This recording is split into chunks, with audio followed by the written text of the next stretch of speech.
जो स्वरूप शिव मन माहि, जहि कारण मुनि जतन कराहि, जहि कारण मुनि जतन कराहि। देखहि हम स्वरूप भर लोचन, कृपा करहु प्रणतार तिलोचन। देखहि हम स्वरूप भर लोचन, कृपा करहु प्रणतार तिलोचन। भगत बचन प्रभु कृपा निधाना, भगत बचन सभी लोग कहिए प्रेम के साथ। विश्ववास प्रगटे भगवाना, विश्ववास प्रगटे नील सरोवर नीलमणि, नील नीरधर श्याम। नील सरोवर नीलमणि, नील नीरधर श्याम। लाजहि तन शोभा निरखी, कोटि कोटि शतकाम। लाजहि तन शोभा निरखी, कोटि कोटि शतकाम। भगत वत्सल प्रभु कृपा निधाना, भगत वत्सल कृपा निधाना। विश्ववास प्रगटे भगवान, विश्ववास प्रगटे। भगवान के प्रागट्य का शुभ अवसर आ रहा है। चारों घाट के वक्ता सावधान हो गए हैं। गोस्वामी जी से पूछा गया कौन प्रकट हो रहे हैं? गोस्वामी जी ने कहा भगत वत्सल प्रभु कृपा निधान। ये कृपा निधान है। कौन है? कृपा निधान है। जो दैन्य के घाट पर बैठे हैं उनके लिए भगवान कृपा निधान है। फिर भोले बाबा से पूछा गया कौन प्रकट हो रहे हैं? तो कहा विश्ववास। ये विश्ववास है। ज्ञानी के लिए भगवान कौन है? विश्ववास। भोले बाबा ज्ञान के घाट पर बैठे हैं, इसलिए भोले बाबा कह रहे हैं विश्ववास। याज्ञवल्क्य जी से पूछा गया कौन प्रकट हो रहे हैं? याज्ञवल्क्य जी कर्म के घाट पर बैठे हैं, तो वो कह रहे हैं विश्ववास प्रगटे भगवान। ये भगवान है। पर जब काकभूषुंड जी से पूछा गया तो काकभूषुंड जी कहते हैं कि ये तो भगत वत्सल, ये भक्त वत्सल है। क्योंकि काकभूषुंड जी भक्ति के घाट पर बैठे हैं, इसलिए सब अपना अपना विशेषण भगवान को दे रहे हैं। भगवान शंकर ने कहा विश्ववास है, याज्ञवल्क्य जी ने कहा भगवान है, काकभूषुंड जी ने कहा भक्त वत्सल है। पर जब तुलसीदास जी से पूछा गया तो उन्होंने कहा ज्ञानी के लिए ये विश्ववास होंगे, भक्त के लिए ये भक्त वत्सल होंगे, कर्मकांडी के लिए ये भगवान होंगे, पर मैं तो शरणागत घाट का दीनहीन प्रभु का सेवक हूँ। मेरे लिए जो कृपा निधान है, जो कृपा करके प्रकट हो रहे हैं। नहीं, हमने सामर्थ्य कहाँ कि हम भगवान को प्रकट करा सकते हैं। ये तो भगवान की कृपालुता है, तो भगवान प्रकट हो रहे हैं। प्रभु प्रकट हुए हैं। कैसे हैं भगवान? नील सरोरुह नीलमणि, नील नीरधर श्याम। दर्शन कीजिए भगवान का।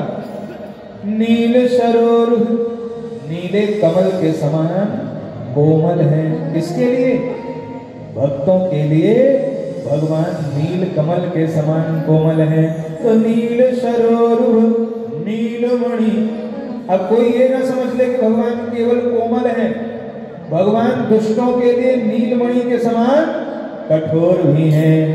नील सरोरुह नीलमणि, नील नीरधर श्याम। और कैसे है भगवान? कहा जैसे नीले नीले बादल होते हैं ना, काले काले, नील नीरधर श्याम।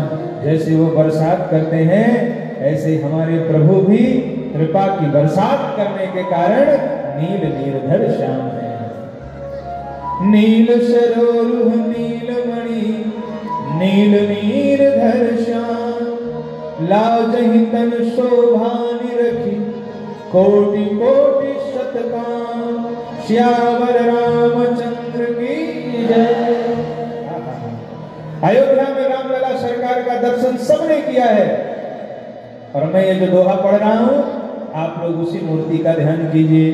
नील सरोरुह नीलमणि नील नीरधर श्याम नील सरोरुह नीलमणि नील नीरधर श्याम लाजहि तन शोभा निरखी कोटि कोटि शतकाम लाजहि तन शोभा निरखी कोटि कोटि शतकाम अधर अरुण रर सुंदर नासा अधर अरुण रर सुंदर नासा विधु करनी कर विघासा विधु करनी कर विघासा विधु करनी कर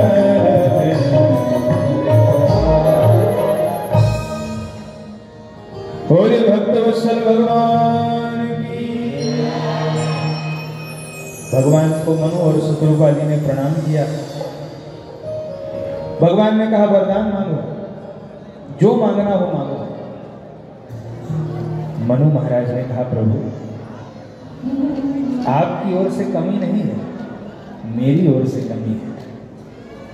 आप तो कल्पवृक्ष के समान है पर मैं हूं जन्म का दरिद्री, और जन्म के दरिद्री व्यक्ति को अगर कल्पवृक्ष के नीचे खड़ा कर दिया जाए वो क्या मांगेगा?